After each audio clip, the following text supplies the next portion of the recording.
দেখো তোমাদের উচ্চ মাধ্যমিক পরীক্ষার কিন্তু হাতে হাতে গোনা আর কয়েকদিন বাকি আছে। তো এই শর্ট টাইমের মধ্যে তোমরা কিন্তু এখনো অনেকে প্রস্তুতি নিতে পারোনি। তো দেখো তোমাদের ফোর্থ সেমিস্টার উচ্চ মাধ্যমিক দ্বাদশ শ্রেণীর ফোর্থ সেমিস্টারের জন্য তোমাদের দেখো রয়েছে এডুকেশন শিক্ষা বিজ্ঞান। এটি তোমাদের লাস্ট মিনিট দেখো, এটি এটি তোমাদের লাস্ট মিনিট সাজেশন হতে চলছে তোমাদের উচ্চ মাধ্যমিক পরীক্ষার জন্য। তো দেখো তোমাদের রয়েছে লাস্ট মিনিট সাজেশন রয়েছে 2026 সালের জন্য। আর এখান থেকে তোমাদের গুরুত্বপূর্ণ কোশ্চেনগুলো তোমাদের প্রথম অধ্যায়ের মধ্যে রয়েছে দেখো শিখন। এই শিখন থেকে প্রথম কোশ্চেনটি ভিবিআই রেখেছি।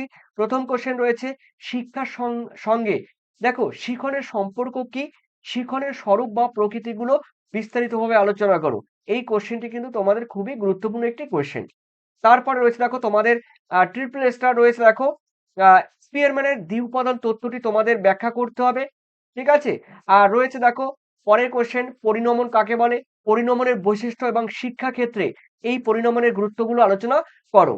তারপর রয়েছে দেখো ডবল ডবল স্টার রয়েছে প্রেষণা কাকে বলে, প্রেষণা চক্রের বর্ণনা দাও, প্রেষণার শিক্ষাগত গুরুত্ব কি আছে। আর রয়েছে দেখো পঞ্চম কোয়েশ্চেন রয়েছে মনোযোগের সংজ্ঞা দাও।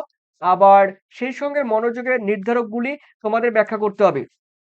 এরপর এই কোশ্চেনে দেখতে পারো মাসলো তার প্রেষণা তত্ত্বে ব্যক্তির চাহিদাকে যে পিরামিডের আকারে প্রকাশ করেছে তার চিত্র সহ বর্ণনা করতে হবে। এরপর ট্রিপল স্টার রয়েছে দেখো থার্ডস্টোনের দলগত উপাদান তত্ত্বটি আলোচনা করো, শিক্ষাক্ষেত্রে এর গুরুত্ব আলোচনা করো। তারপরে রয়েছে দেখো তোমাদের শিক্ষা মনোবিদ গ্যাগনের দেখো মত অনুসারে শিখনের প্রকার ভেদগুলো তোমাদের আলোচনা করতে হবে। আর একটা কথা বলবো, তোমাদের একটি কোশ্চেন আছে আমি যেটি বলবো 99% কিন্তু তোমরা কিন্তু পরীক্ষায় পেতে চলছো। এরপরে রয়েছে তোমাদের দ্বিতীয় অধ্যায় শিখন কৌশল। শিখন কৌশলের মধ্যে ভিবিআই রয়েছে। থর্নডাইকের শিখনের মূল সূত্রগুলো ব্যাখ্যা করো, শিক্ষাক্ষেত্রের মূল সূত্রগুলো গুরুত্ব আলোচনা করো। খুবই খুবই গুরুত্বপূর্ণ এই কোশ্চেন থর্নডাইকের। এরপরে রয়েছে ভিবিআই প্রচেষ্টা ও ভুলের মাধ্যমে শিখনের বৈশিষ্ট্যগুলো উল্লেখ করো। ভিবিআই ট্রিপল স্টার রয়েছে শিক্ষাক্ষেত্রে প্রাচীন অনুবর্তন এর গুরুত্ব আলোচনা করো। অপানুবর্তন কাকে বলে। ঠিক আছে, লেজজোড়া কোশ্চেন থাকবে, তোমরা জানো তোমাদের যতই তোমাদের ব্রড কোশ্চেন থাক না কেন সেই ব্রড কোশ্চেনের সঙ্গে লেজজোড়া কোশ্চেন হবে, এটাই।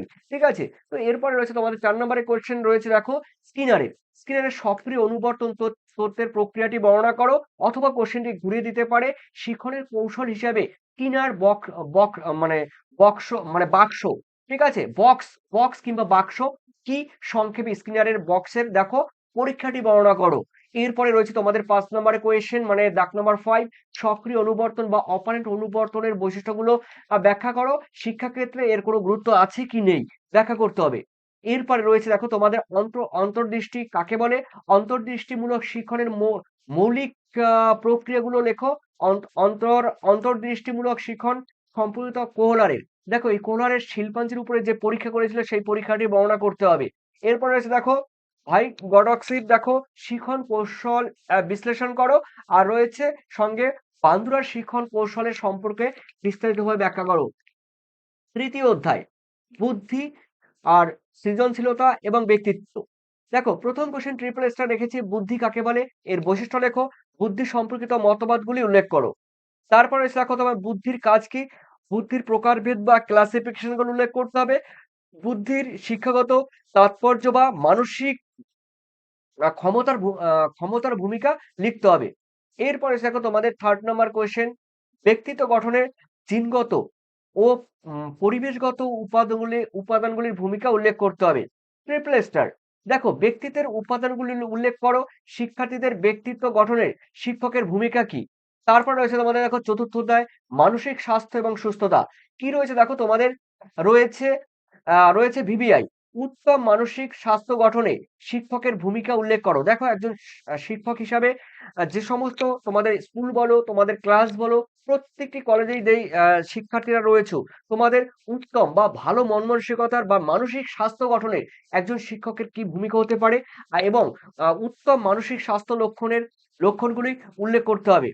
এরপরে রয়েছে দেখো তোমাদের 2 সুস্থতার জন্য ব্যক্তির কোন কোন উপায় অবলম্বন করা উচিত। এরপরে রয়েছে দেখো তোমাদের 3 বিশ্ব স্বাস্থ্য সংস্থা বা ডাব্লিউ ওয়ার্ল্ড হেলথ অর্গানাইজেশন কর্তৃক নির্ধারিত জীবন দক্ষতার সম্পর্কে আলোচনা করো ট্রিপল স্টার। এরপরে এই কোশ্চেন তোমরা একবার দেখতে পারো। মানে রয়েছে অথবাতে থাকতে পারে ডিপ্রেশন বা অবসাদ থেকে মুক্তির উপায়গুলো কি, কি? অনেকে ডিপ্রেশন থাকে, অনেক শিক্ষার্থী তোমরা রয়েছো। ঠিক আছে? তো তোমরা অনেকে অবসাদে ভোগো বিভিন্ন কারণে। ঠিক আছে? সেই ডিপ্রেশন থেকে কি করে মুক্তি আ আ মুক্তির উপায় হতে পারে সেগুলো কিন্তু আ লিখতে হবে এবং উল্লেখ করতে হবে।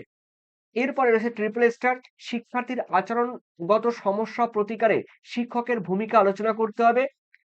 দেখো শিক্ষার্থী দেখো কোনো শিক্ষার্থী যারা রয়েছে তোমাদের স্কুল বলো, তোমাদের ক্লাস বলো, তোমাদের বন্ধু-বান্ধব বলো, দেখো অনেক শিক্ষার্থী যারা রয়েছো সরি অনেক শিক্ষার্থী যারা রয়েছে তোমাদের কিন্তু অনেক আ মানে বিহেভিয়ার সম্পর্কে তোমাদের আচরণগত যে সমস্ত মানে প্রবলেম গুলো রয়েছে, সেই প্রবলেম গুলো প্রতিকার কি করে করতে পারে, সেই প্রতিকার করার ক্ষেত্রে একজন শিক্ষক কোন ধরনের ভূমিকা পালন করতে পারে সেগুলো উল্লেখ করতে হবে।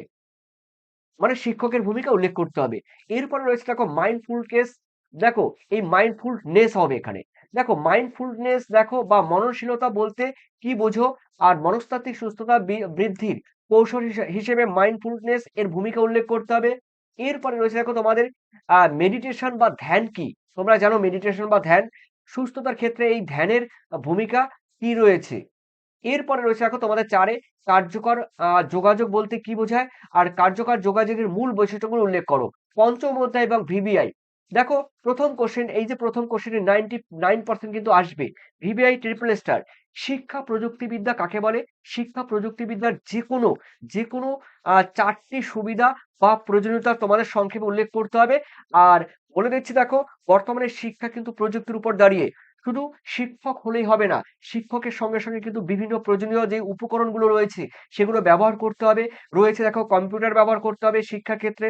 অন্যদিকে দেখো রয়েছে তোমরা জানো ডিজিটাল প্যানেল বা ডিজিটাল বোর্ড রয়েছে এবং শিক্ষাক্ষেত্রে যতগুলো ইলেকট্রনিক্স বা সোশ্যাল মিডিয়া যেগুলো রয়েছে বা প্রযুক্তিবিদ্যা যেগুলো রয়েছে সেগুলো কিন্তু ব্যবহারের ক্ষেত্রে শিক্ষার এক আমূল পরিবর্তন ঘটে। এই কোশ্চেনটি কিন্তু খুবই গুরুত্বপূর্ণ। অথবা কোশ্চেনটি ঘুরিয়ে দিতে পারে শিক্ষা প্রযুক্তিবিদ্যার গুরুত্ব, তাৎপর্য এবং প্রয়োজনীয়তাগুলো উল্লেখ করো। এরপরে রয়েছে দেখো শিক্ষাক্ষেত্রে কম্পিউটারের অবদান আলোচনা করো। কম্পিউটার দেখো অবদান অপরিহার্য। তো ব্যবহার উল্লেখ করতো অবদান মানে শিক্ষাক্ষেত্রে বর্তমানে কম্পিউটারের অবদান কি? অবদান দেখো মানে সীমাহীন বর্তমানে সীমাহীন অবদান তোমরা প্রত্যেকেই জানো কিন্তু। এরপরে রয়েছে দেখো তোমাদের ৩ এ পরিকল্পিত শিখন বলতে কি বোঝো? শিক্ষা প্রযুক্তির হার্ডওয়্যার। দেখো এই হার্ডওয়্যার হার্ডওয়্যার বলতে পারো আইসি বলতে পারো। তারপরে বিভিন্ন কম্পিউটারের যে সমস্ত যন্ত্রপাতি রয়েছে সেগুলি হার্ডওয়্যার, সফটওয়্যার বিভিন্ন টাইপের সফটওয়্যার রয়েছে। সেই সফটওয়্যার উদাহরণ সহ তোমাদের ব্যাখ্যা করতে হবে। তারপরে ৪ এ রয়েছে কম্পিউটার কি শিক্ষকের বিকল্প হতে পারে? দেখো বর্তমানে কিন্তু কম্পিউটার অবশ্যই দরকার। কম্পিউটার ছাড়া কিন্তু এক মুহূর্ত বর্তমানে চলা যায় না। তবে অবশ্যই শিক্ষকের কিন্তু ভূমিকা অবশ্যই আছে। শিক্ষক কিন্তু একজন গাইড হিসাবে কাজ করে। শিক্ষক তোমরা জানো শিক্ষক হলো ফ্রেন্ড, ফিলোসফি অ্যান্ড গাইড হিসাবে কিন্তু আম একদম শিক্ষকের ভূমিকা রয়েছে। তবে অবশ্যই কম্পিউটারের পাশাপাশি মানে মানে আমি বলতে চাইছি যে একজন শিক্ষকের পাশাপাশি কম্পিউটারের অবদান কিন্তু অনস্বীকার্য। তো সেই বিকল্প কি হতে পারে? তোমার উত্তর সাপেক্ষে যুক্তি দেবে। এরপরে ৫ নম্বর কোশ্চেনে দেখতে পারো। এরপরে ভিভিআই রয়েছে তথ্য এবং যোগাযোগ প্রযুক্তির ধারণাটি ব্যাখ্যা করো। শিক্ষায় তথ্য এবং যোগাযোগ প্রযুক্তির ব্যবহার উল্লেখ করো। এরপরে রয়েছে তোমাদের ৬ষ্ঠ অধ্যায় শিক্ষায় রাশিবিজ্ঞান। শিক্ষায় রাশিবিজ্ঞানের মধ্যে রয়েছে দেখো ভিভিআই নাম্বার 1 কি রয়েছে? কেন্দ্রীয় প্রবণতা কাকে বলে? বা সেন্ট্রাল টেনডেন্সি কাকে বলে? তারপর রয়েছে দেখো তোমাদের উদাহরণসহ গাণিতিক যে গড় রয়েছে, সেই গাণিতিক গড় করার পদ্ধতিগুলো উল্লেখ করতে হবে। এরপরে রয়েছে দেখো তোমাদের শিক্ষায় রাশিবিজ্ঞানের উপযোগিতা লেখো। দেখো শিক্ষায় যে বিজ্ঞানের উপযোগিতা সেগুলো লিখতে হবে। আর পরিসংখ্যা বিভাজন বলতে কিন্তু এখানে বোঝানো হয় যে স্ট্যাটিস্টিক্যাল এর যে ক্লাসিফিকেশন বা ডিভাইডেড গুলো রয়েছে সেগুলোর গুরুত্ব উল্লেখ করতে হবে। তারপরে ট্রিপল স্টার রয়েছে এখান থেকে কোশ্চেন কিন্তু থাকবে। তোমরা জানো যে দেখো মিন রয়েছে, তারপরে রয়েছে দেখো মিডিয়ান রয়েছে, তারপরে মোট রয়েছে। এগুলো কিন্তু খুবই গুরুত্বপূর্ণ। এখান থেকে প্রত্যেক বছর কোশ্চেন দেয়। তোমরা কিন্তু এখান থেকে কোশ্চেন পাবে। দেখো গড় কি? গড়ের সুবিধাগুলো কি, কি এবং অসুবিধাগুলো আ আ নির্দেশ করো। ঠিক আছে? বিচ্ছিন্ন, কমা দিয়ে লিখবে বিচ্ছিন্ন এবং অবিচ্ছিন্ন যে সম্পর্কে টিকা তোমাদের কিন্তু লিখতে হবে। এরপরে এরপরে তোমাদের রয়েছে দেখো তোমাদের পরের কোশ্চেন। দেখো বান্দুরার দেখো ওভারঅল পরীক্ষাটি বর্ণনা করো এবং এর গুরুত্ব তোমাদের সংক্ষেপে আলোচনা করতে হবে। দেখো এগুলো কিন্তু ছিল তোমাদের গুরুত্বপূর্ণ একদম এই তোমাদের ফাইনাল 4th সেমিস্টারের জন্য গুরুত্বপূর্ণ এই কোশ্চেন গুলো। ঠিক আছে? তবে তোমরা যারা পিডিএফ নেবে সেগুলো কিন্তু এই কোশ্চেনের মধ্যেই থাকবে। ভিবিআই রয়েছে, তারপরে ট্রিপল স্টার রয়েছে, হ্যাঁ? এবং উত্তর সহ তোমরা কিন্তু এই পিডিএফ পেয়ে যাবে। তবে অবশ্যই তোমরা কিন্তু দেখো 7890404016 এই নাম্বারে তোমাদের কিন্তু হোয়াটসঅ্যাপ করবে। ঠিক আছে? হোয়াটসঅ্যাপ। আর যারা পেমেন্ট করবে অবশ্যই 9062386679 এই নাম্বারে তোমরা পেমেন্ট করবে কত টাকা? 90 রুপিস। অনলি 90 রুপিসে তোমরা কিন্তু এই 90 রুপিস যারা পেমেন্ট করবে তোমরা কিন্তু জেরক্সের দোকানে গিয়ে জেরক্স করতে পারবে, মানে ডাউনলোড করতে পারবে। ডাউনলোড করেও কিন্তু পড়াশোনা চালিয়ে যেতে পারবে। আর অবশ্যই তোমরা জেরক্স করে নিতে পারবে। অল্প পেজ রয়েছে। এই কতগুলো পেজগুলো ভিবিএ ট্রিপল স্টার কভার করলেই কিন্তু তোমরা পেয়ে যাবে। আর শর্ট কোশ্চেন তো অবশ্যই তোমরা পাচ্ছ বাছাই করা এই শর্ট টাইমের মধ্যে, অল্প সময়ের মধ্যে। অবশ্যই তোমরা কিন্তু যাদের দরকার আছে অবশ্যই তোমরা পেমেন্ট করলে তোমরা পিডিএফ পেয়ে যাবে। আর যারা পেমেন্ট করতে পারবে না অবশ্যই তোমরা স্ক্রিনশট দিয়ে পড়াশোনা করতে পারো, কোনো প্রবলেম নেই। তো অবশ্যই তোমাদের এই পরীক্ষার জন্য এই তোমাদের সবাইকে শুভেচ্ছা। আর অল্প কয়েকদিন হাতে গোনা বাকি মানে সময় আছে। এই সময় তোমরা কাজে লাগাও। তোমাদের সবাইকে best of luck. Thank you.